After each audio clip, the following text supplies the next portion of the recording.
Hey, what's up guys, my name is Dhruval Modi and welcome to another Photoshop video tutorial. And in this video I'm gonna show you how to take a really good, beautiful, brand new photograph and beat the hell out of it and make it look really old and crappy, because sometimes for no reason we want to ruin a really good picture. And also this video contains really good tricks and really helpful methods, so let's get started.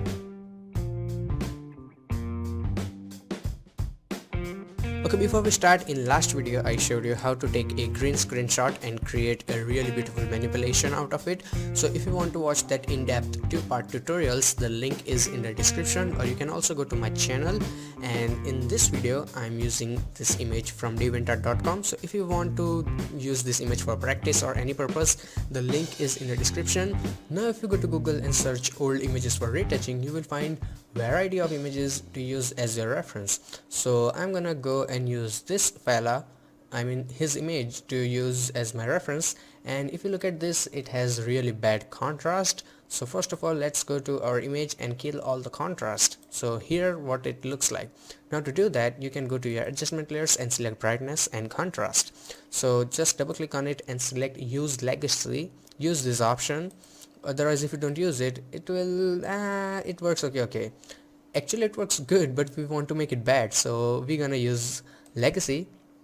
So I'm gonna make it really bad. I'm gonna go with 19. Now again create another brightness contrast layer like that, and this time I'm not gonna use legacy and kill all the contrast like this. So we're gonna attack on this image with every tool we have. So there's that. And now to add that slight yellowish tone that you can see here, see, he has this really weird yellow tone in this image. So we're gonna go to selective colors. Now it doesn't look that good, but don't worry about it. So if you go to selective colors, there you can, so this way I'm gonna not mess with too much, but I'm just directly gonna go to whites and add some yellow, because that's what I wanna do. Now you can also go to yellow and increase the yellow, but I'm pretty sure that's not gonna work really good because we have only her skin and this little yellow color in the flower, so not really good. But white, it works on overall image, so we're gonna add some yellow. And then I think I have changed nothing in almost every image, so you can also kill these blacks a bit to kill even more contrast. And don't worry about any background noise, because I don't live in a really peaceful neighborhood, so ignore that if you can. And then final step in regarding to color correction.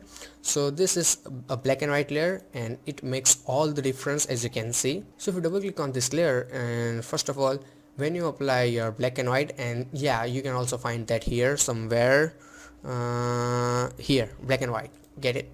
And then you can double click on it and you can change everything. You can make skin really brighter or darker, use the sliders as you want. And then use this really cool option called tint. I use it a lot. Now simple as that, we want to make it yellow, so in the tint select a dark yellow tone. So this one looks really good to me. See, it's going really great. So in the terms of colors, we are almost done. So we killed the contrast, we added some yellow colors, and we are good to go. And if you think when we are making it black and white, why do we need to do this type of color correction? So just let me shut down these layers. See, it doesn't look that good, so don't skip any step, okay?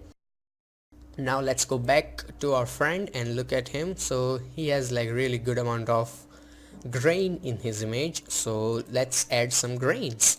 So as you can see here, I have added some grains, see. But if you want to know how I did that, and that's the tutorial about, so create a blank layer and fill in the black color, and then go to filter, noise, and add some noise.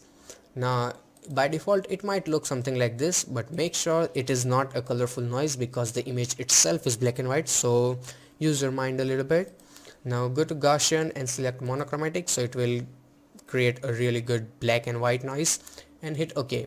Now change the blend mode to screen, so we can get rid of all those black colors and we have only this white noise. Now I know it's way too much. You can also decrease the opacity a little bit so we do not have really good impact. And then let me delete this one so we create less confusion. So this far we are going good. And then some easy final steps. All I did is I applied a paper texture. Now I put it on normal.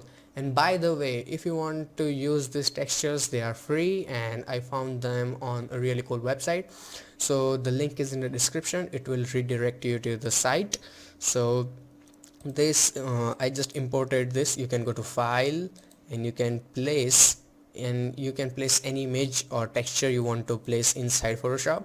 So I have this here. Ignore this mask thingy. Let me just right click and delete this mask so there is less confusion, and let me turn this off also. So they are just the duplicates, as you can see, nothing like really confusing.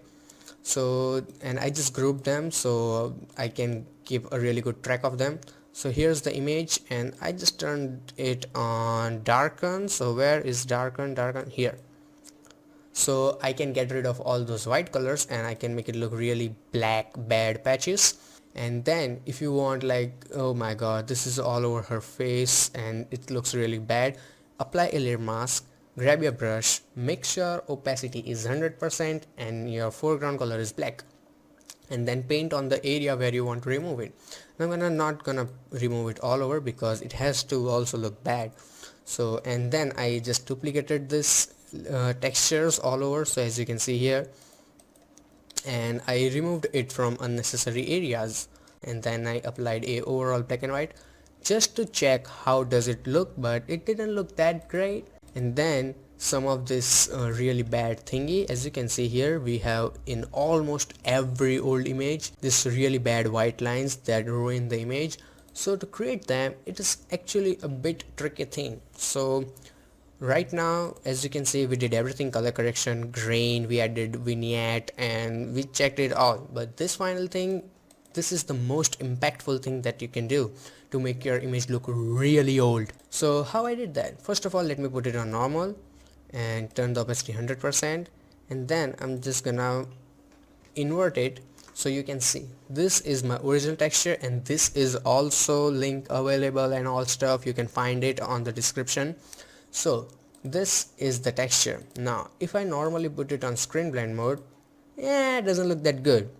But as you can see here, if I invert it, I have this really cool effect. Now why this works? Normally when the texture in this condition on the screen mode, it will reveal the white color and it will hide all the other things. So if I invert it, all the white color is gone and all the black part will become white. So a bit of confusing, but if you try to understand it, it is not that difficult. And I just duplicated that thing and created even more patches, as you can see here. And then the final step, I swear to you, this is like gonna end now. The crease in the paper when you fold it, or if the photograph was folded.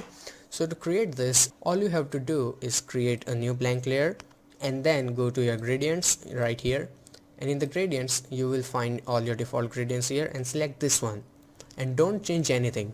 And then all you have to do is just draw a gradient something like this. Don't go all the way like this. No, this is not gonna work. Okay, so just go like this. Yeah, you don't have to worry about this color or this color. Just concentrate on the center. The thicker the center line, the thicker your crease is going to be. Okay, so this looks fine to me.